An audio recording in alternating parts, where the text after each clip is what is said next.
The next thing I really wanted to talk about was just eating on a budget. I know this is particularly challenging over the past few years. Groceries are very expensive now, but I just wanted to highlight a couple of our nice nutrient dense foods from each food group that tend to be pretty budget friendly. So starting with protein, we have our eggs, our peanut butter, canned fish is a great option, yogurt, especially if you're not brand specific, because I do find there's so many brands out there, and usually at least, one brand will be on sale each week. Edamame, which is an immature soybean. It's a really great, quick, easy protein source that you can throw in stir fries, you can throw in a salad. Tofu, canned beans, lentils, fantastic price for the amount that you get. It's really just learning how to cook with them. And again, making sure that we're eating them in small portions at a time if we're not used to, just to make sure that we don't trigger symptoms. Block cheese, when it goes on sale, is a great deal, and it tends to usually have a pretty far expiry date. As well as meat, when it's on sale, we always encourage you buy it then freeze in individual portions so that you can grab it out of your freezer and let it defrost in the fridge for 12 hours before, and then you can prep it that night. Fruits and vegetables, bananas tend to be quite cost effective, as well as frozen fruits and veggies. These are great because they won't go bad on you. They can last in your freezer for quite long time. They're already prepped as well. So if you're adding fruit to a smoothie, it's so nice and easy just to have those sliced up strawberry and bananas you can throw in. And again, frozen veggies, all usually diced up. So again, you're good to just put it into a pan, make a stir fry or something along those lines. Canned sodium, low sodium vegetables. If you can't find low sodium, just giving them a really good rinse to help get rid of some of that extra salt. But I do find that low sodium is pretty available now in the grocery stores, which is a good option. Of course, in the warmer months, when there's farmers markets around, if you're able to access them, they typically offer in-season fruits and veggies at a lower cost than the grocery store. And then for some vegetables, potentially low sodium soups as well. And then for grains and starches, things like oats, pasta, rice, potato, bread, tortillas tend to be quite cost effective. And then things like cereals, a little bit more expensive if we're buying brand names, but we want you to have a look, see if you can find a pretty similar product in a no-name version. Usually, again, taste difference, you won't be able to tell much, and would generally be at least a few cents, if not a couple dollars cheaper. So I gave you a list of a whole different bunch of foods, proteins, grains and starches, fruits and vegetables. And so I just wanted to kind of go through what that might actually look like in terms of incorporating those foods into meals, because I know this is the part that a lot of people struggle with.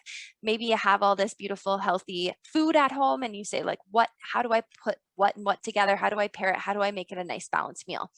So tuna or chicken casserole. So that might look like choosing your protein, whether, it's canned fish, chicken that you have left over, some noodles, or you can even do rice, maybe cream of mushroom soup as a type of broth for it. But you could also use like a vegetable broth. You could use a dairy or a non-dairy milk, mixing in some frozen veggies and some shredded cheese, and then baking that.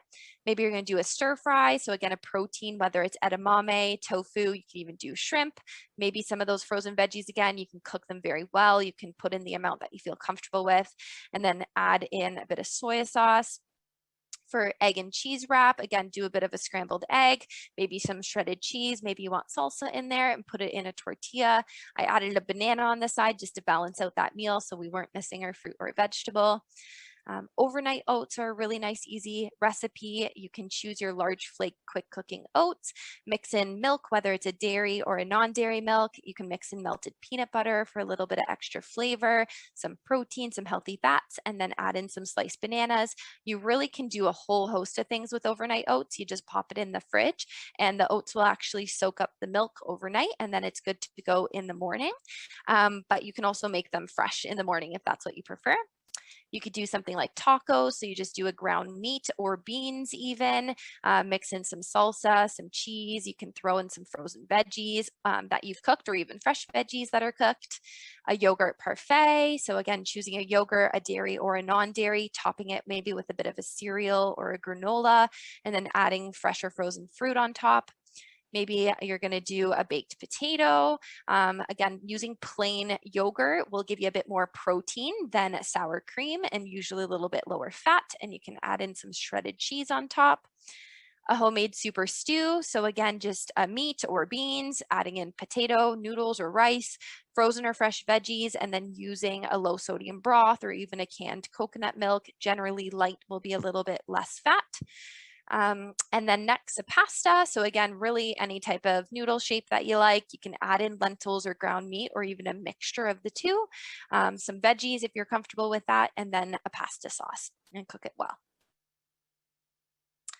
A few more tips for eating on a budget. So looking at those grocery store flyers. They even have an app called Flip, and it actually combines all the different flyers for you that week, so you can easily kind of skim through.